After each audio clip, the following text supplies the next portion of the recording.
दोस्तों, आपको अगर इस वीडियो को अंत तक देखने के बाद भी विश्वास ना हो तो गूगल पर जाकर पढ़ लीजिएगा। भारत को इस्लामिक देश बनाने की पूरी व्यवस्था लगभग कर दी गई थी आज से कुछ साल पहले।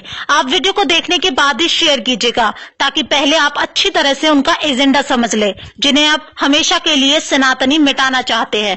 दोस्तों, ये वीडियो मुस्लिम देखे या ना देखे कोई फर्क नहीं पड़ता, क्योंकि वो सोए हुए एक्स हिंदू है। लेकिन अब जो हिंदू के बेस में सेक्युलर हिंदू है, उन्हें ये वीडियो जरूर देखनी चाहिए, कहीं ऐसा ना हो वो भी एक्स हिंदू हो जाए। दोस्तों, सांप्रदायिक हिंसा बिल 2005 और 2011 सर्च कर लीजिए आप गूगल पर और उसकी डिटेल्स भी पढ़ लीजिए। मात्र 10 से 20 सेकंड लगेंगे, आपके पैरों के नीचे से जमीन खिसकने लगेगी। इस बिल को सोनिया गांधी उर्फ एंटोनियो माइनो की घिसी पिटी स्टडी कार में बनवाया गया था, जिसे अंग्रेजी में कम्युनल वायलेंस बिल नाम दिया गया है। पूरे सी पुतले में जान फूकने वाले हिंदुओं, सुनो, मैं कांग्रेस और मुल्ला विरोधी क्यों। दोस्तों, एंटोनियो माइनो उर्फ कुमाता सोनिया गांधी की भयानक खतरनाक साजिश, जिसे सुनकर आपके रोंगटे खड़े हो जाएंगे। और अगर वो लागू हो गया होता तो हिंदुओं का जीना तो दूर की बात प्यारे, मरना भी दुर्बर हो जाता। धर्म बचाने की तो बात ही छोड़ दो लाल हमारे। दोस्तों, हिंदुओं के विनाश वाला बिल, जिसे कांग्रेस ने 2 बार संसद में पेश किया, 2005 में और फिर 2011 में, कांग्रेस हिंदुओं के खिलाफ ऐसा बिल लेकर आई थी जिसको सुनकर आपकी रूह कांप जाएगी।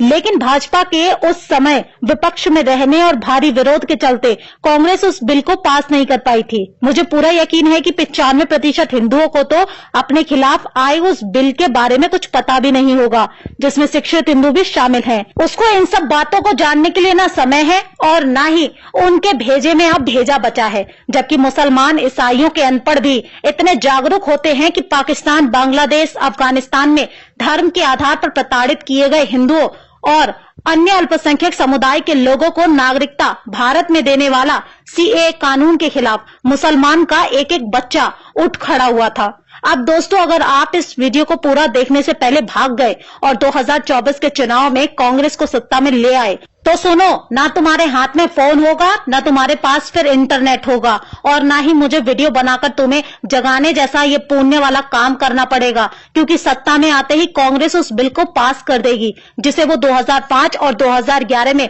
पास करने और लागू करने की कोशिश कर चुकी है। तो दोस्तों, अब मैं आपको इस भयानक बिल की बातों और कांग्रेस की घटिया दिमाग की घटिया चाल को भी दिखा देती हूँ। आखिर क्या था वो दंगा नियंत्रण कानून। तो दोस्तों, ये हिंदू धर्म मानने वालों के लिए फांसी का फंदा हुआ करता था। कुछ एक लोगों को इस बिल के बारे में अच्छे से पता होगा। साल 2011 में इस बिल की रूपरेखा को सोनिया गांधी की एक विशेष टीम ने बनाया था, जिसे एनएसी भी कहते थे। उस टीम में 12 से भी ज्यादा लोग मौजूद थे, जो उस समय भी वामपंथी, सेकुलर और लिब्रांडो के भेष में थे, जिन्हें आजकल अरवन नक्सली कहा जाता है। कांग्रेस का कहना था कि इस बिल के जरिए वो देश में होने वाले दंगों को रोक डालेंगे। अब उस बिल में दंगे रोकने के क्या प्रावधान थे, वो भी एक नजर देख लीजिए, तो आंखें आपकी पूरी तरह से खुल जाएंगी। इस बिल में पहला प्रावधान था कि दंगों के दौरान दर्ज अल्पसंख्यक से संबंधित कोई भी मामला होगा, उसमें सुनवाई कोई भी हिंदू जज नहीं कर सकता था और ना ही उनके खिलाफ कोई भी हिंदू वकील खड़ा हो सकता था। दूसरा प्रावधान ये किया गया था, अगर कोई अल्पसंख्यक यानी मुसलमान सिर्फ ये आरोप लगा दे कि मुझसे भेदभाव किया गया है, तो पुलिस को अधिकार था कि आपके यानी हिंदू पक्ष को सुने बिना ही आपको जेल में डालने का हक होगा, और इन केसों में जज भी अल्पसंख्यक ही होगा। दोस्तों, इस बिल में प्रावधान किया गया था कि कोई भी हिंदू दंगों के दौरान हिंसा, आगजनी, तोड़फोड़ के लिए अल्पसंख्यक समुदाय के विरुद्ध केस दर्ज नहीं करवा सकता। और चौथा, इस बिल का प्रावधान था कि अगर कोई अल्पसंख्यक समुदाय का व्यक्ति हिंदू पर हिंसा, आगजनी, तोड़फोड़, हत्या का आरोप लगाता है, वो भी झूठा भी, तो कोर्ट में साक्ष्य पेश करने की जिम्मेदारी उसकी नहीं होगी। केवल अल्पसंख्यक व्यक्ति मुकदमा दर्ज करवा देना ही उसका काफी था, बल्कि कोर्ट में निर्दोष साबित होने की जिम्मेदारी उस व्यक्ति की होगी जिस पर आरोप लगाया गया होगा। उसमें पुलिस आरोपी व्यक्ति की कोई भी सहायता भी नहीं करेगी। अब दोस्तों, इस बिल का 5वां प्रावधान था कि दंगों के दौरान अल्पसंख्यक समुदाय को हुए किसी भी प्रकार के नुकसान के लिए बहुसंख्यक यानी हिंदू को जिम्मेदार मानते हुए अल्पसंख्यक यानी मुस्लिम समुदाय के नुकसान की भरपाई हिंदू से ही की जाएगी। जबकि हिंदू के नुकसान के लिए मुस्लिम को बिल्कुल भी जिम्मेदार नहीं ठहराया जा सकता था। दोस्तों, छठा प्रावधान इस बिल में ये था कि अगर आपके घर में कोई कमरा खाली है और कोई मुसलमान आपके घर आता है उसे किराए पर मांगने के लिए, तो आप उसे कमरा देने से इनकार नहीं कर सकते थे, क्योंकि उसे बस इतना ही कहना था कि आपने उसे मुसलमान होने की वजह से कमरा देने से साफ मना कर दिया। और इसी बिल के तहत खान सर पटना वाले, जो अपने हिंदू नाम अमित सिंह को लेकर चारों तरफ से शक के दायरे में है, उन्होंने भी ये बयान दिया था कि पटना में उन्हें किराए पर कमरा देकर खाली करा दिया गया था। वजह पूछी गई तो उनका मुस्लिम होना, जो सरासर झूठ था। दरअसल दोस्तों, वो इसी बिल की एक नीति थी जिसके नीचे खान सर ने दांव खेला था। खैर दोस्तों, किराए पर कमरा देना या ना देना मकान मालिक की मर्जी होती है, इसमें कांग्रेस या किसी भी सरकार को दखलंदाजी नहीं देनी चाहिए। दोस्तों, ये तो वही बात हुई, हमारी बहन बेटियों को छेड़ने वाले किसी भी अल्पसंख्यक के खिलाफ हम हिंदू कुछ नहीं कर सकते थे। मतलब कोई हमें छेड़े तो छेड़ने दो, वरना वो आपके खिलाफ कुछ भी आरोप लगा देगा और आपको सीधा गिरफ्तार, और ऊपर से जज की निगाह भी अल्पसंख्यक की तरफ होने का प्रावधान था।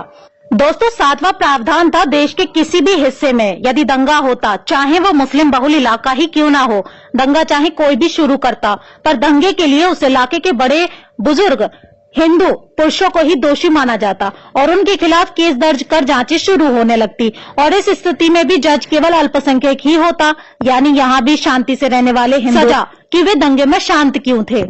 दोस्तों, आठवां प्रावधान था अगर दंगों वाले इलाके में किसी भी हिंदू बच्ची या हिंदू महिला का बलात्कार होता तो उसे रेप ही नहीं माना जाता। बहुसंख्यक है हिंदू, इसलिए उसकी महिला का रेप नहीं माना जाएगा। और इतना ही नहीं, कोई महिला बलात्कार की पीड़ित हो जाती और वो शिकायत करने जाती तो अल्पसंख्यक के खिलाफ नफरत फैलाने का केस उस पर अलग से डाल दिया जाता। दोस्तों, नौवां प्रावधान था, इस एक्ट में एक और प्रस्ताव रखा गया था जिसके तहत आपको पुलिस पकड़कर ले जाती अगर आप पूछते कि आपने अपराध क्या किया है, तो पुलिस कहती कि तुमने अल्पसंख्यक के खिलाफ अपराध किया है। तो आप पूछते कि उस मुस्लिम का नाम तो बताओ, तो पुलिस कहती नहीं, शिकायतकर्ता का नाम गुप्त रखा जाएगा। दोस्तों, 10वां प्रावधान ये था कि कोई भी इलाका हो, बहुसंख्यकों को अपने किसी भी धार्मिक कार्यक्रम से पहले वहां के अल्पसंख्यकों का एनओसी लेना जरूरी होता, यानी उन्हें कार्यक्रम से कोई समस्या तो नहीं है। ऐसे हालात में अल्पसंख्यक बैठे बैठे जजिया कर कमाते, क्योंकि आपको कोई भी हिंदू धार्मिक काम से पहले कटुओं से एनओसी लेनी होती और वो अपनी माताओं बहनों का हलाला पैसों में करने वाली कौम आपसे मुंहमांगी रकम वसूलती, और यदि आप शिकायत करते तो उल्टा भेदभाव का केस आपके ऊपर ठुक जाता और जज तो उनका होता ही। और भी अनेकों प्रावधान थे कांग्रेस के इस दंगा नियंत्रण कानून में, जिसे अंग्रेजी में कम्युनल वायलेंस बिल भी कहते हैं। दोस्तों, सुब्रमण्यम स्वामी जी ने इस बिल का सबसे पहले विरोध शुरू किया था और उन्होंने इस बिल के बारे में लोगों को जब बताया था तो 2012 में हिंदू कांप उठे थे। तभी से कांग्रेस के खिलाफ हिंदुओं ने एकजुट होना शुरू कर दिया था। अब दोस्तों, आपको वीडियो में बताई गई कोई भी बात अगर झूठी लगती है तो आप सुब्रमण्यम स्वामी जी का पूरा लेक्चर इस कम्युनल वायलेंस बिल पर आज भी यूट्यूब पर मौजूद है। 45 मिनट से ज्यादा का है, आप चाहें तो सर्च करके अच्छी तरह से सुन सकते हैं। अब इसके बाद भी जो हिंदू गोरों की कांग्रेस को सपोर्ट करते हैं वो जाने अनजाने में ही सही अपने ही लोगों, अपने ही धर्म के खात्मे के लिए कार्य कर रहे हैं। इस वीडियो को ज्यादा से ज्यादा दोस्तों में शेयर करना इस हिंदू विरोधी और राष्ट्रद्रोही अंग्रेजों की पार्टी कांग्रेस और इसके नापाक इरादों को देश और जनता के सामने खुलेआम प्रकट करने में हमारी मदद करे। आपको इस बिल के बारे में पता था या नहीं, ये बात जरूर कमेंट बॉक्स में बताएं।